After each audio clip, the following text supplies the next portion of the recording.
नमस्ते, मेरा नाम सिया है। मैं आपको आज भगवान जी का और एक पुत्र अंधकासुर की कहानी कहने वाली हूँ। ये तो सब जानते हैं कि भगवान शिव के सिर्फ दो ही पुत्र थे, एक भगवान गणेश और दूसरे कार्तिक। पर क्या आप जानते हैं कि इन दोनों में अलावा भी भगवान शिव का एक और पुत्र था, इसका नाम था अंधक। जिसी तरह भगवान गणेश जी का जन्म की कथा सब सुनना पसंद करते हैं, वैसे ही अंधक की कथा कुछ इस प्रकार की है जो बहुत कम लोग जानते हैं। चलिए हम जानते हैं। सती के आत्मदाह करने के बाद सती ने अपने दूसरे जन्म में पर्वतराज हिमालय के यहाँ उमा के रूप में जन्म लिया।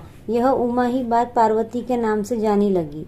आपको पता है कि सती की उमा ही माँ दुर्गा का रूप है। शिव पार्वती का मिलन के बाद शिवजी का गृहस्थ जीवन शुरू हो गया। के जीवन में अनेक प्रकार की घटनाएं शुरुआत में हुई। पार्वती के साथ रहते हुए शिवजी कई पुत्र हुए। उनमें से प्रमुख 6 पुत्र के बारे में हर कोई जानता है। अगर भगवान शिव और देवी पार्वती के पुत्र की बात की जाए तो हमारे दिमाग में सिर्फ 2 ही आते हैं। वह नाम गणेश और कार्तिकी है। गणेश और कार्तिक के बारे में सब जानते हैं, लेकिन एक बार की बात है, भगवान शिव और पार्वती देवी घूमते हुए काशी चले गए। वहाँ भगवान शिव का अपना मुंह पूर्व दिशा की ओर करके बैठे थे। तभी पीछे से देवी पार्वती वहाँ आती है और अपने हाथों से भगवान शिव की आंखों बंद कर देती है। उनके ऐसा करने से समस्त जगत अंधकार छा गया था। जगत को बचाने के लिए भगवान शिव ने अपनी तीसरी आंख खोल दी। इनके तीसरे आंख खुलने पर जगत में फिर से रोशनी हो जाती है। भगवान शिव की तीसरी आंख जगत को अंधकार से बचा लेती है, परंतु उस तीसरी आंख की रोशनी से जो ताप उत्पन्न हुआ उससे देवी पार्वती को पसीना आ गया और देवी पार्वती पसीने को बूंद से एक बालक जन्म हुआ। उस बालक का मुख बहुत बड़ा भयानक था।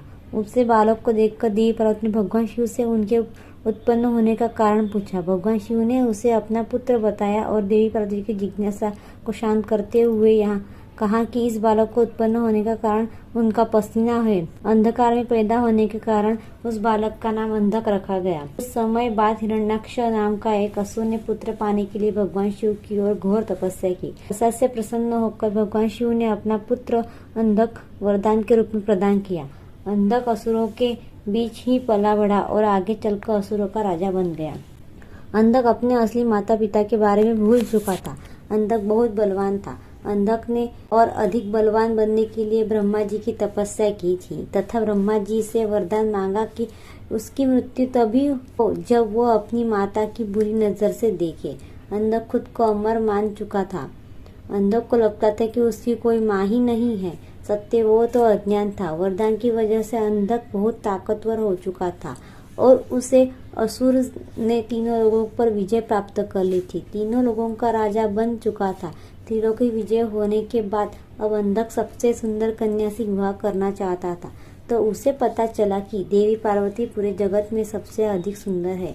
तो ये जानने के पश्चात अंधक विवाह का प्रस्ताव लेकर देवी पार्वती के पास चला गया।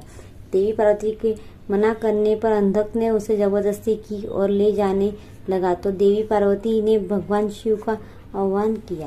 पार्वती जी के आह्वान पर भगवान शिव वहां प्रकट हुए। उन्होंने अंधक को बताया कि देवी पार्वती का पुत्र है। ऐसा कहकर उन्होंने अंधक का वध कर दिया।